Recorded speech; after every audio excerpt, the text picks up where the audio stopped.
So as Larry mentioned, I do enjoy swimming, and so I'm kind of intrigued by fish. So check out this fish, though. This fish has an idea that things could be better and is willing to risk and even think outside the bowl. The fish might be self-destructive, but let's consider that this fish is a leader. As I considered leadership lessons and in part of the Disney theme, I went back to the fundamental lessons many of us have learned in childhood.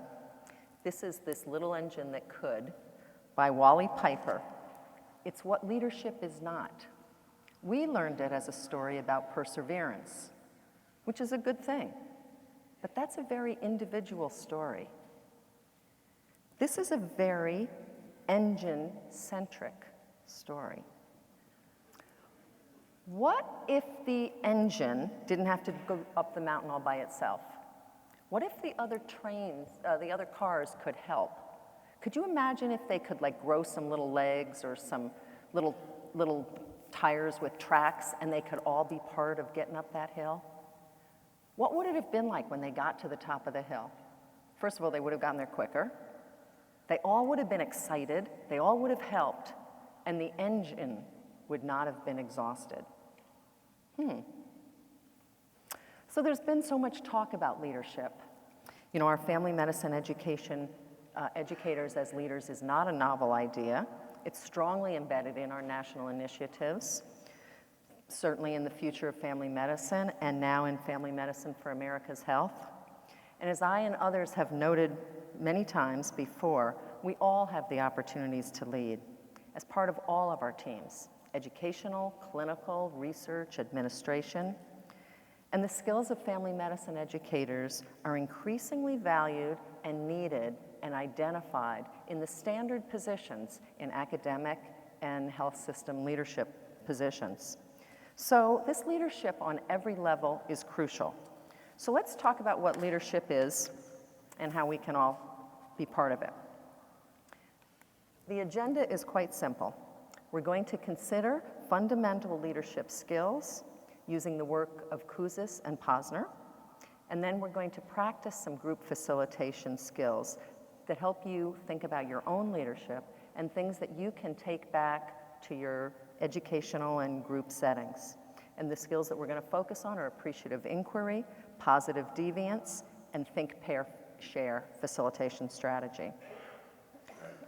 So I'm a big fan of Kouzes and Posner and these fundamental leadership practices, which were first identified in their 1987 book, The Leadership Challenge.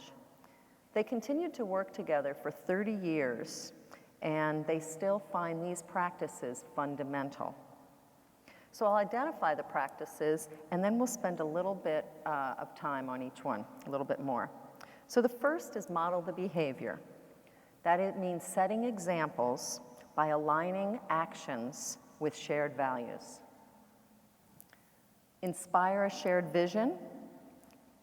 Inspire, enlist others in the vision that we're all trying to share. Challenge the process. Seek innovative ways to change, grow, improve. And the fourth is enable others to act. This isn't only about delegation. It's about demonstrating how collaboration really improves performance. And finally, encourage the heart. Celebrate values and victories, and create a sense of community. So, model the behavior. Melly Goodoil, I have to thank you for sending me a note that had Horton in it years ago. I held on to it. This is Dr. Seuss's Horton the Elephant, who says, "I meant what I said, and I said what I meant. An elephant's faithful 100%. And as we see here, others are watching Horton, and they're watching us in family medicine. What are our learners, our colleagues, our patients seeing when they observe? Do we talk about teamwork, but then make decisions unilaterally? Do we complain about the electronic health record, or do we demonstrate the joy in practice and in health system leadership? Just like family therapy has taught us, those times when we lose our cool are remembered far more than all the times we are kind and considerate. We are being watched, just like Horton, for our integrity, for our commitment to family medicine and our patients. Inspire a shared vision. This is an example from my dad's favorite storybook, Wind in the Willows by Kenneth Grahame. It's a story of animal friends. You may not, I'll read it. "We shall creep out quietly into the butler's pantry," cried the mole, "and with our pistols and swords and sticks," shouted the rat. "And rush in upon them," said the badger. "And whack 'em and whack 'em and whack 'em," cried the toad in ecstasy. So maybe this isn't the shared vision that we want to inspire, but think about it. Everyone is engaged, they're all ready to help, they all get to contribute their good ideas, and you know, from those ideas, they're gonna be able to ward off an intruder. So good leaders enable others to really own the vision. And as we consider reform of our clerkships, for example, are we doing all we can get, all we can do to get our colleagues from other disciplines, the students, and even patients involved in creating the curriculum that's needed for the future?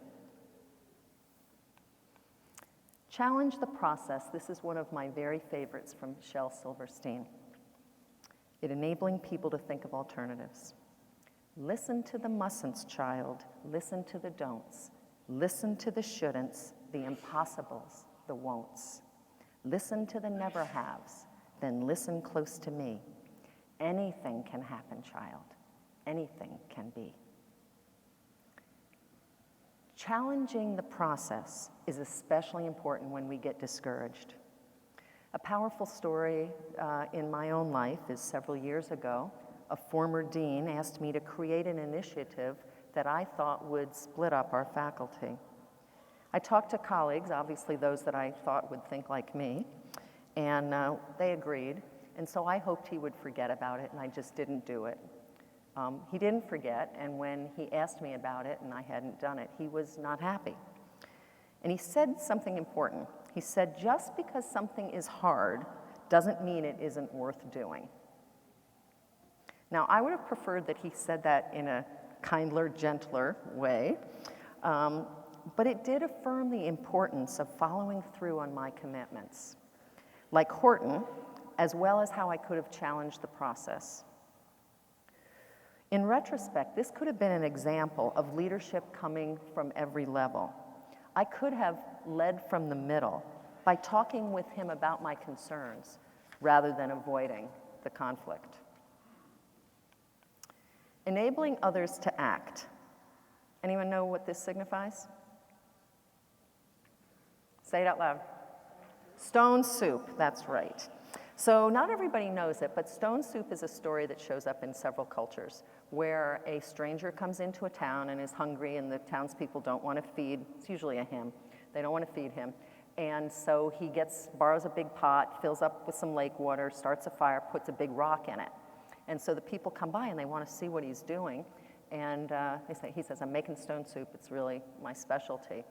And he says, it's usually a little better if I have some herbs. And so somebody says, well, I've got some carrot tops.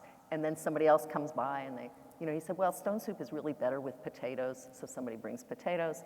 Before you know it, you have a rich soup made with all of the things that people weren't willing to share individually. So, and then they get to celebrate and eat it together. So not only does everyone get fed with this story, but people are sharing new tastes, new experience. There are different ingredients, and they've probably never been put together that way. So enabling others is a way of harnessing diversity, the diversity of thought, of perspectives, of experience. And the inclusion of diverse perspectives brings value and richness to our soups. So the last one, encourage the heart. So Dorothy and her new friends did get to Oz, but they were not happy with the leadership that they found there. Let's not find myself here. Yeah, but Dr. Oz redeemed himself when he recognized the strengths and contributions of his new team. Think about it. He noticed what they had done well. He gave them recognition. He gave them awards. He actually left them in charge when he went back. So he held them up. So in most of our institutional settings, family medicine is well known for doing this, for celebrating, for honoring, for holding people up. And in our national setting, we certainly do, in STFM, we do it in a wonderful way.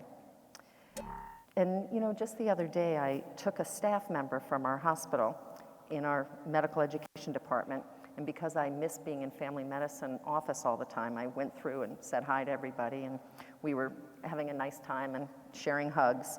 And as we walked back to our also lovely medical education office, she talked about the joy that she sees in that family medicine office and in the people, and how she sees that what we're trying to do in the GME office throughout the hospital is to bring more joy throughout all of the training. And so it's one of the goals that's giving me great pleasure in my new roles. And so I thank you all, family medicine. So let's switch gears. Intentional, as Larry spoke in this plenary, is time to interact together. Small groups is an obvious choice. I don't think we're going to get up and move 1,500 people around to the corners of the room. And there are many aspects of these leadership practices we could discuss in groups. How could we better enable others to act or recognize? How could we recognize and create celebrations? But those questions look at what we could do better, sort of what we're not doing so well. And that's part of how we usually do performance initiatives and QI activities, and that's a fine way to proceed. Alternatively, we can focus on what is going well, which is the basis of the change management approaches of appreciative inquiry and positive deviance. Many of you have been exposed to appreciative inquiry. It was, okay, good, thanks. It was first written about by Cooper Ryder, and it's a problem-solving approach that uses questions to determine what is working and how it can be expanded. It is a focused, one-way conversation. We ask when something went well, like consider a time when you knew that you had, looking at Dr. Garrett over here, consider a time when you knew that you had really made a positive difference in a student's life. And then we keep asking, what made you know that you made a difference? What was unique about that situation? What was different about that student? How were you feeling? What risks did you take? In conversation, it's tempting to say, yeah, me too. I had the same similar situation. In appreciative inquiry, we stay focused on asking about the experience of the other so that we can all learn more about that experience. Positive deviance, I know that the term is really great. We could run with that a lot, but it is a related change management strategy which identifies those groups that are doing better than others and finds out what unique strategies are being used. This was first described by Jeri and Monique Stiernan, who worked in international child nutrition programs and identified programs that with the same amount of money were having much better outcomes. It's been expanded to healthcare. There's a big MRSA initiative that used positive deviance, and there are lots of other opportunities.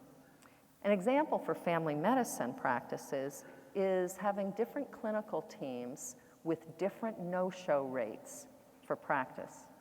So each of those clinical teams have an MA who calls or sends email to remind people of their appointments. But one team has a much lower no-show rate. So we have to go find out about that. Who is that? What's going on there? What we find out in that team is that the MA pulls up the computer screen, and if she gets somebody on the phone, she asks a personal question. She makes a personal connection.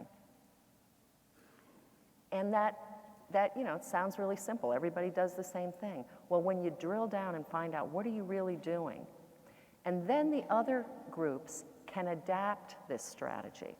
And I say adapt because this is an example where you can't just jump in. Oh, that worked for you, go do that. This is a place where you ask teams then to create their own shared vision and find ways to enable each other to act. So we're going to move to the facilitation skill time, which is write, pair, and share. I'm sure you've all done this, but I want to describe why this is important. For teaching and for encouraging full participation and obtaining diverse perspectives. So if we ask a group to discuss something, I know the folks at that table, so I'm going to ask them, the table of 4 gentlemen over there. If we ask them to discuss something, because I know all of them, one of them is going to initiate the conversation, because that person's really comfortable talking, kind of like me. That person needs to talk to figure out what we're thinking. And then some of the other people at that table who may be needing to think before they talk may not participate. First of all, they don't want to jump in and be rude. Or they may say, oh, I can just agree with that person, which sounds sort of simple. Or they can be disagreeable.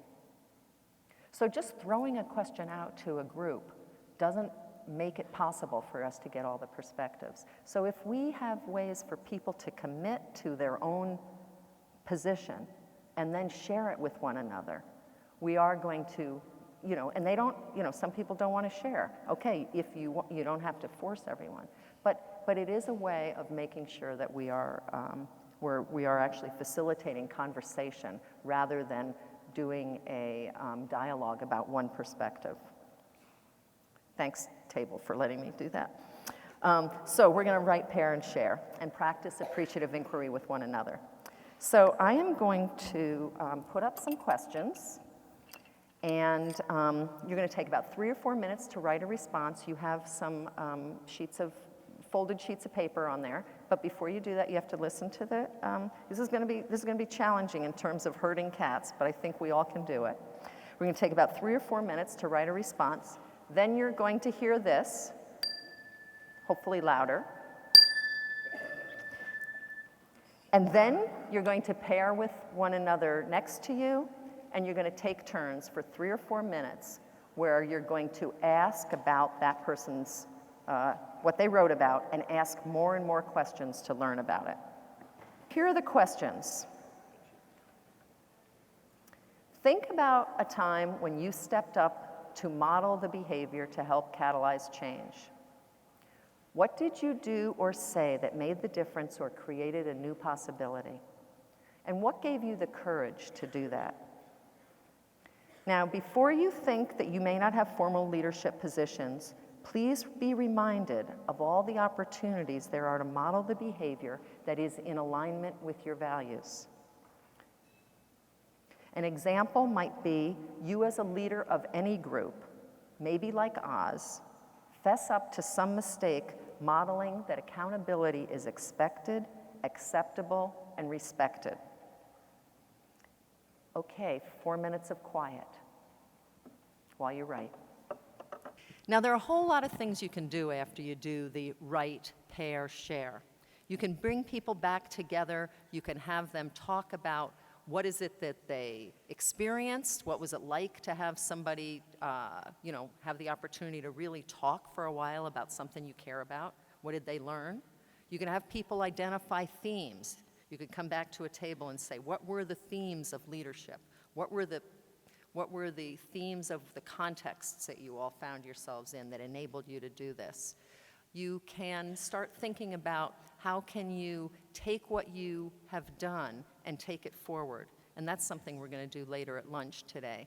But right now, as a modified share, we do have a microphone over there, and Larry will run around with one as well. We'd like to hear from people, and I think particularly people who have never experienced either having somebody really ask them about something when they did well, this AI technique. If people want to speak to that, or anything else that you want to speak to about what I've said so far. Jeri, Kathy Pipus, I appreciate in this exercise and in all like it the opportunity to just reflect. And frequently we go back to some of the things that have been most meaningful in our lives, but then to take the time and share those with someone else and to learn about ourselves and to see that we're all struggling with some of the same things and that we can move forward by collaborating with another person and taking something that was potentially challenges in our lives and looking at the positive aspect. How did we turn it into an opportunity? How do we move something forward? How can we learn from each other and continue to improve? So thank you. I think it's an interesting experience. Oh, I'm Mary Putman. I'm at West Suburban Family Medicine Residency in Chicago in PCC Community Wellness.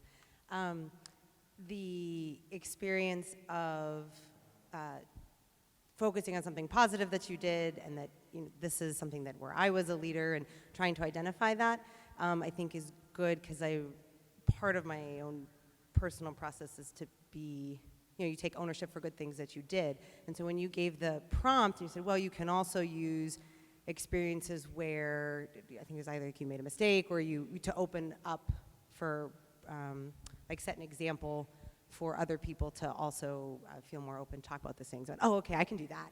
I went, no, this isn't, even though those are also good learning examples, I think appreciative inquiry is good, and that it can also train people essentially to be better at taking responsibility for good things you did as well, instead of always being self-deprecating. As we go back to revisiting how we started, here's another mountain for us. But let's change it. Oh, the places we'll go. Today is our day. Our mountain is waiting. So let's get on our way. Thank you all for leading, for representing family medicine, for helping to ensure a sane and humane healthcare future. Have a great conference.